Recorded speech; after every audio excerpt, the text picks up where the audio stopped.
আসসালামু আলাইকুম ওরহমতুল্লাহ। ইসলামের পথে আপনাকে স্বাগতম। রাতে পালনীয় শিশুদের সুন্নাত। যখন রাত হয়ে যাবে তখন বাচ্চাদেরকে বাহিরে যেতে দিবে না। হাদিস শরীফে আছে, এ সময় শয়তানের বাহিনী ছড়িয়ে পড়ে। কোনো প্রয়োজনে বাহিরে যেতে হলে এই দোয়াটি পাঠ করে নিবে।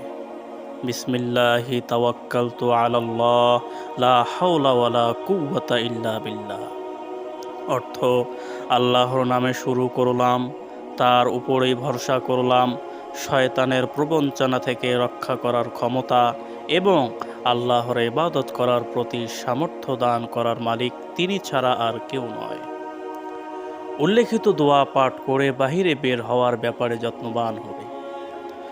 বাচ্চা নিজে পড়তে না পারলে তুমি নিজেই ওই দোয়া পড়ে তাকে সাথে নিয়ে বের হবে। ইনশাআল্লাহ এই দোয়ার বরকতে শয়তান ও জিন ইত্যাদির অনিষ্ট থেকে হেফাজত থাকবে। সূর্য অস্ত যাওয়ার সঙ্গে সঙ্গে বিসমিল্লাহির রহমানির রহিম পড়ে দরজা জানালা বন্ধ করে দেওয়াই উত্তম।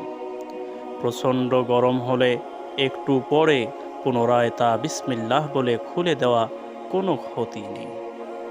মাগরিবের ফরজ এবং নফল শেষে এই দোয়াগুলি নিজে পড়বে এবং বাচ্চাদেরকেও পড়তে উৎসাহ দিবে। দোয়া হলো, বিসমিল্লাহিল্লাযী লা ইয়াদুররু মা ইসমিহি শাইউন ফিল আরদি ওয়ালা ফিস সামাই ওয়া হুয়াস সামিউল আলিম। অর্থ, শুরু করছি আল্লাহর নামে, যার নামের বরকতে আসমান ও জমিনের কোনো বস্তুই ক্ষতি সাধন করতে পারে না এবং তিনি সব কিছু শোনেন ও জানেন।